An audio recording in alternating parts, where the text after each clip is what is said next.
Yeah, really good team win again. We've talked every week. We sound like a broken record. Like we don't know what the game's going to look like. We have a very versatile team. We're capable of scoring points. We're capable of defending. We're capable of playing great ST.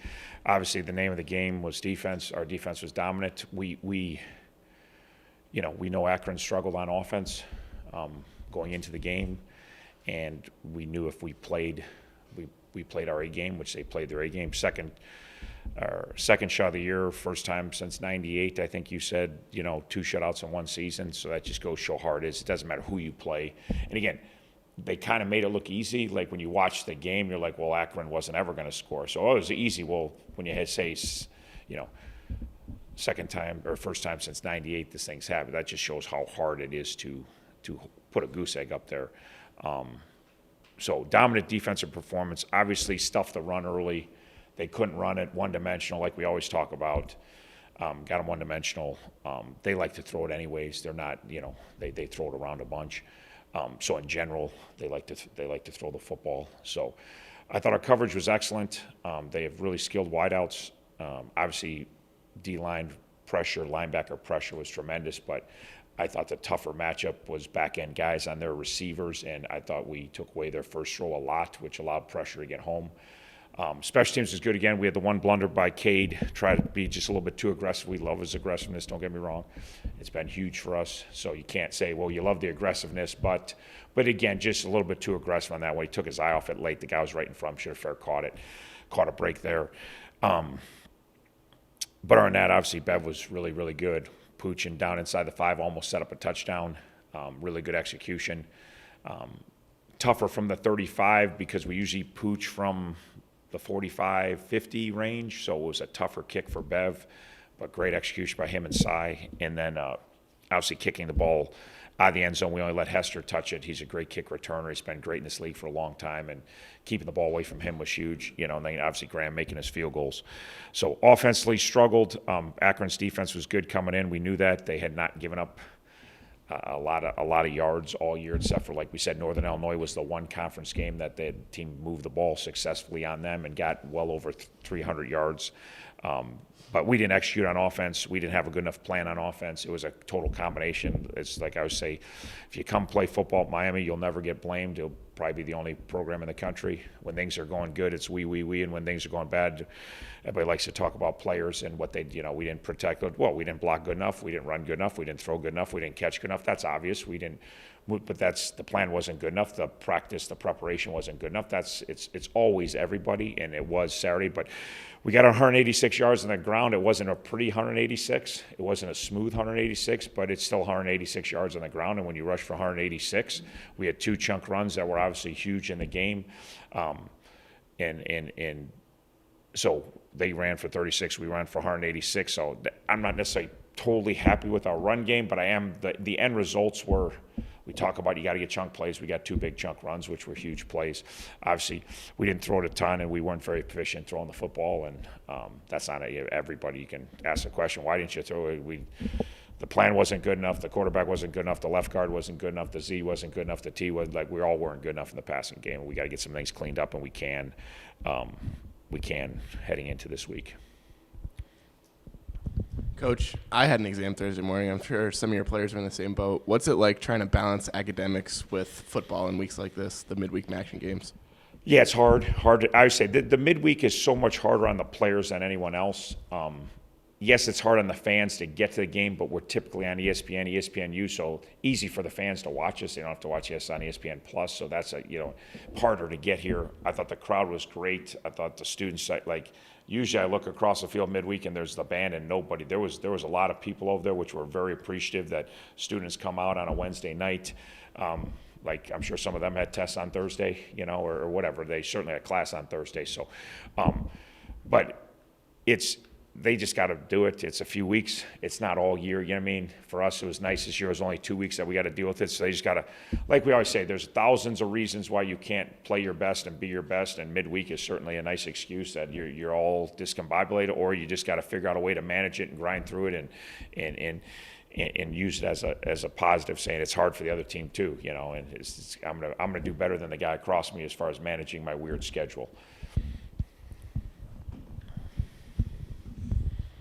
probably wasn't as evident last week, but 2 weeks ago in Buffalo's game, they really forced a lot of turnovers, and you could look at it and see they're punching balls out, they're ripping balls away, and I wondered if ball security was going to be, a particular Yes. emphasis this Yes. week, especially considering that nowadays it's probably best not to have many turnovers. Yeah, well, they've created 18 turnovers. What you saw is what we see every week is they're so aggressive attacking the football. They're really good ball hawks. They got 2 safeties. Fuqua had an insane amount of picks a year ago. I don't remember what it was, but their boundary safety's been there forever. Their field safety, he's got 5 picks this year, which is an insane amount of picks. So they got 2 ball hawks on the back end and coverage, and their whole defense, whether it be stripping or punching, it's every single snap they're attacking the football. That's how they have 18 takeaways, which is up high in the country as far as takeaways, and they do a great job coaching. Obviously, the kids do a great job doing it. So, yes, it's going to be a huge priority, huge. If we take care of the football, that's going to greatly increase our chance of winning a football game. How's your injury situation? Well, our starting quarterback's done for the year, if you hadn't heard. So it's awful. Our all-conference tight end's done for the year, which is still a major blow every week that you don't have Jack Coldarn. And then, Gage went out. We'll see. He'll probably be a late week decision at the earliest, maybe a game time decision. But so it's okay. It's okay. It's week 11, but it's certainly could be better. Two of our best offense players are not playing, and so we'll see. But we're worried about the guys that are going to practice today and tomorrow, and get those guys ready to try to go beat Buffalo. Anybody else got anything? I know you touched upon it a little bit in the post game the other night, but can you just say a little something about the dual quarterback situation with Yeah. Buffalo and what they bring to it, and your challenge for your defense? Yeah, it is a challenge. It's got 2 different style quarterbacks, even though their starter, who's been their starter, is very capable runner, and they run him. He's not like a bad runner. He can take off and hurt you with his legs, and has for 2 years. He's got a lot of experience. He beat us a year ago. And then their backup that they're rotating through. Last game was with not even series by series. It was within series. It was one play. And obviously he's a dynamic athlete that can really go. So it causes issues because it's going to stress you different ways with each quarterback. And as opposed to preparing for one style, you got to prepare for 2 styles. So definitely an issue and causes some problems. But similar last week, they had 2 different guys. So the nice thing is for us, we were kind of starting to work on this a week ago, because when the other kid came in, it was a totally different style than Undercuffer than the guy that came in when he went down. What do you see from Buffalo on film? Yeah, really good on defense. Really good on defense. They held OU to 60 yards in the first half last week. Held OU to 20 points. Toledo scored on the opening kickoff, and then on their first drive, they went 70 yards. A guy broke through, and they're 14-0. And the rest of the game, Toledo could not run the ball on them at all, and did very little in the pass game. And they held them well under 300 yards for basically the whole game. And so they've been really stingy on defense. Obviously, their head guy's a defensive guy. They do what they do. They're really good at it. They're really good at disguising. They don't show any of their pressures. You got to do everything post-snap. You're not going to have to worry about too much pre-snap this week, because they just line up, and then they bring their pressures on the snap, so they don't tip anything. So if you're going to no sense wasting a bunch of time pre-snap trying to figure it out. You watch your tape, and it could be any one of a number of coverages, and then any one of a number of blitzes, field blitzes or boundary blitz. So you got to see things post snaps, and whether it be offensive linemen or quarterbacks or receivers, everybody's got to react to everything post snap. So you get up and you run plays, and you figure it out, because they do a tremendous job, and they know what they're doing, and they do what they do, and they're very good at it. Offensively, obviously, we know that the Cook kid's been a really good back, and their backup tailback's been really effective players in this league for a long time. Cook's also a good returner. They got really long outside guys taller outside receivers, so they got great length outside. You know, they've got two quarterbacks that are both really capable of hurting you. One throws it a little bit more, one runs a little bit more, but and then they do a good job up front. They've always been able to run the football, and that's what they pride themselves in doing. So it'll be a different. You know, Akron really love to throw it. These guys really love to run it. So it different style than we just saw. Kicker's made, I think, 58 kicks in his career. Something. I mean, he's got it. It's amazing how many. I think he's got 58 makes. 48. I think it's 58 makes in his career now with COVID and all that. Like he's been here. You know, like a lot of people got. You know, but he's 58 makes in his college career. That's, and again, I'm sure it's probably not a record, but that's a lot of made kicks in his career. So. Coach, I know you touched upon it, but it seems like with Buffalo, I don't know if you'd say it's in their DNA, but they always seem to get the guys up front to run the football, and if they can, they'll bully you up there. Yeah, no, they want to run the ball and play great defense, and that's what they do. And then they take their shots and they spread the ball around the field. But they've always been a running outfit, and they've always been very good at it. And obviously with their backs, they're, you know, they can make big plays in a hurry. So it's again, it'll be different style. They're going to be, you know, they're going to be a physical group that comes in here and tries to pound at you. How does the transition from Brett to Avion affect your offense, basically, and your planning for a game? I mean, like your first drive the other night, every play was a run, which suggests to me that you're going to depend less on the pass and more on the run. Is that accurate? Yeah,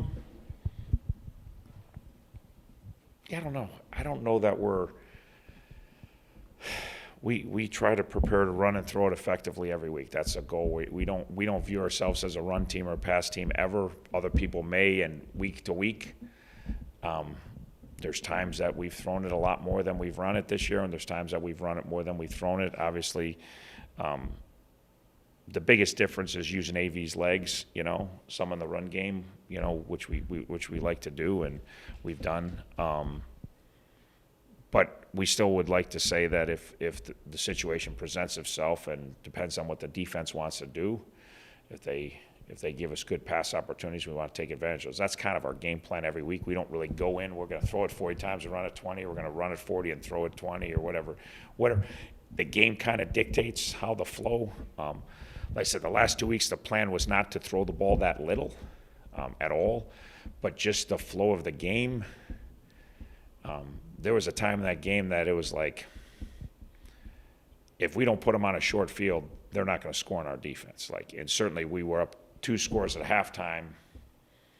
You're thinking if you get one more score and go up 3 scores, they're in a world of hurt. So you probably played a little closer to the best and kind of use some clock. And yeah, it's not necessarily what the fans like, but I like to win games. And again, you're not always right, but you're trying to get a feel for what's going on, and you're saying they ain't going to score, so let's just keep playing field position and, you know, play that game, and we'll end up getting enough points. And again, you end up with a 19-point lead in the fourth quarter, which, you know, anytime you're up 3 scores in the fourth quarter, now it's just you're trying to. Like, best thing we did on offense, I said all day, was we ran 5 minutes and 5 seconds off the clock to start the fourth quarter and kicked a field goal to go up 19. That was because it's a 16.2 possession game with 15 minutes to go in the game. So there's still plenty of time, even though our defense has been really good. But there's still plenty of time for them to get 2 scores. Well, when we run 5 minutes off, now there's 9:55. There's a lot less time. We just took a third of the quarter away, and now we're up 3 scores. And now you're like, okay, you're in really, really good shape if you know. So, again, we'd like to be able to run and throw it effectively every week. That's the plan. That's what we do. That's how we game plan. That's how we practice. We don't view ourselves one way or another. But games, you know, I said I didn't plan to throw it that much against UMass. How the game was flowing, it kind of said just keep whipping it around, you know. And some weeks it's that way, some weeks it's not. Austin, second shutout of the year on Wednesday. What did your defense do right to be able to have that kind of success this year and on Wednesday? Yeah, I think obviously as the year's gone on, I think, you know, as a defense we've come together a lot more. I think that we had some new pieces to start the season. We also had a lot of dudes coming back, so we knew we just had to build on that. And, you know, through more games, you get more confidence as a group, and I think we're a really confident bunch right now. And going into games, our goal is to not let people score. And I think after the first couple of drives on Wednesday, we knew pretty early that if these dudes were scoring, it was going to be a 75-yard pass that someone had a busted coverage or busted a gap or something like that. We didn't think that they were going to drive down and score on us. So, Also, how much fun is the defense having right now? a ton of fun. I think that you come in practice and you watch us. We're flying around, going to the football. We're able to call a ton of games up front because of the way we're playing in the back end.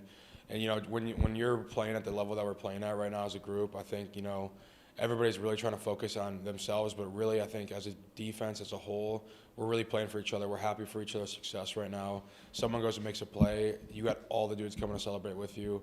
It's really not an individual show out there anymore. It's we're all playing together.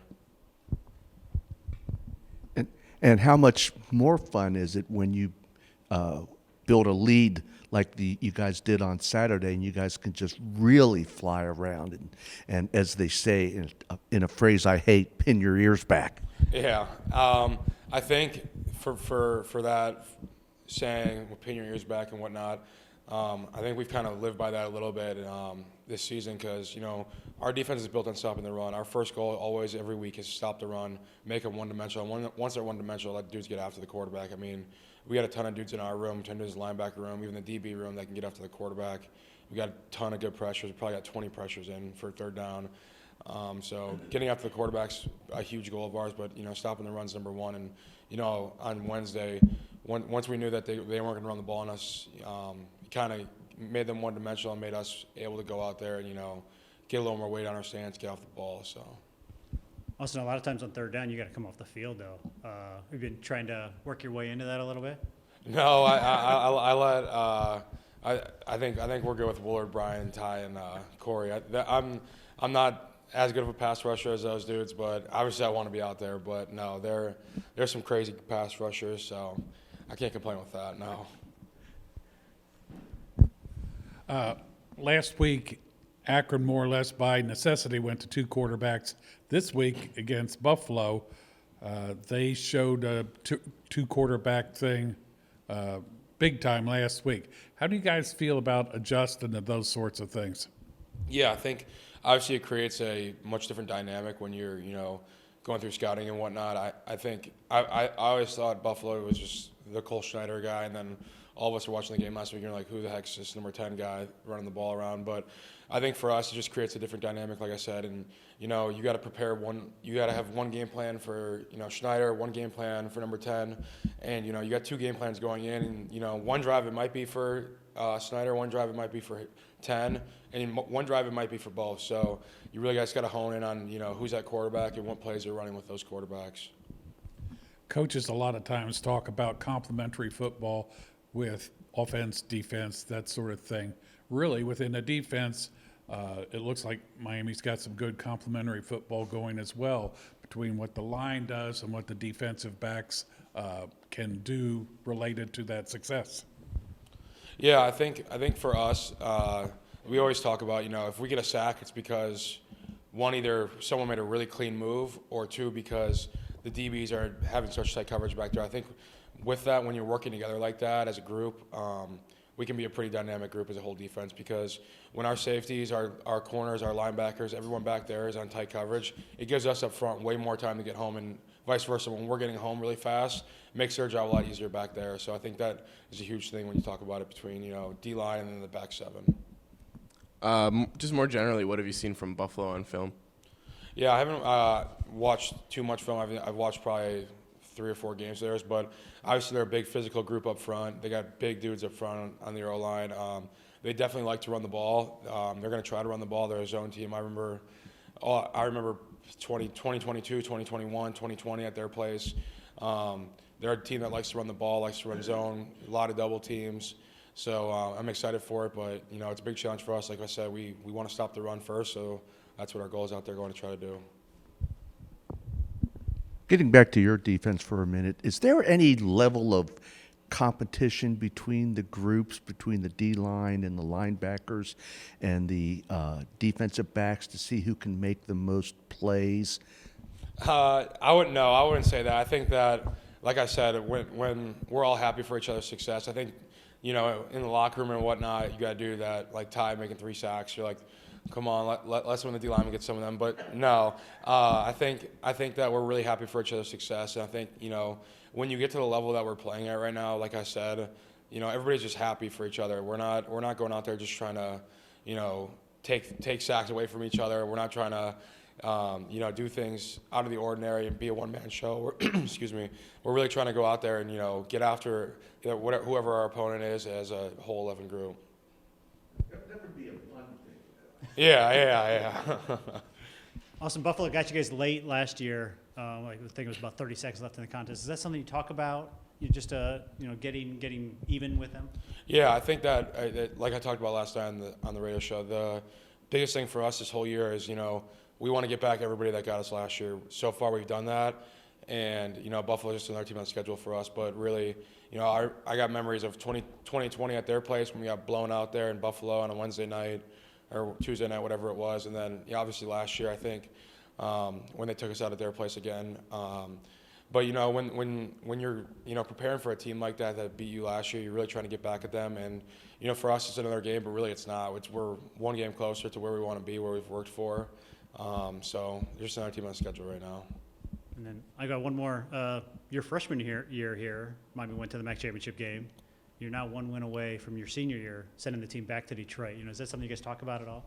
Yeah, I think you can't not talk about it. I think we've gone pretty far the past 2 or 3 weeks after Ohio for the Akron week. I don't think we wanted to talk about it really. We wanted to beat Akron, but, you know, when you're this close, you kind of have to talk about it a little bit. But for me, I think, you know, in 2019, I only played 5-10 snaps in that game. And being in the position I'm at now on the team and being a leader and stuff like that, I think it's, you know, this is what I came to Miami for. It's playing games like this, playing championships. You know, people come to places because you want to win championships. Obviously, you came to Miami for the school and whatnot, but I came here because I want to win championships. And, you know, being this close to winning one of the, or getting to one of those and being on Ford Field, getting another chance at Toledo is really special. Obviously, you got to have that in the back of your mind because you're focused on Buffalo, but it is really special being in that position right now.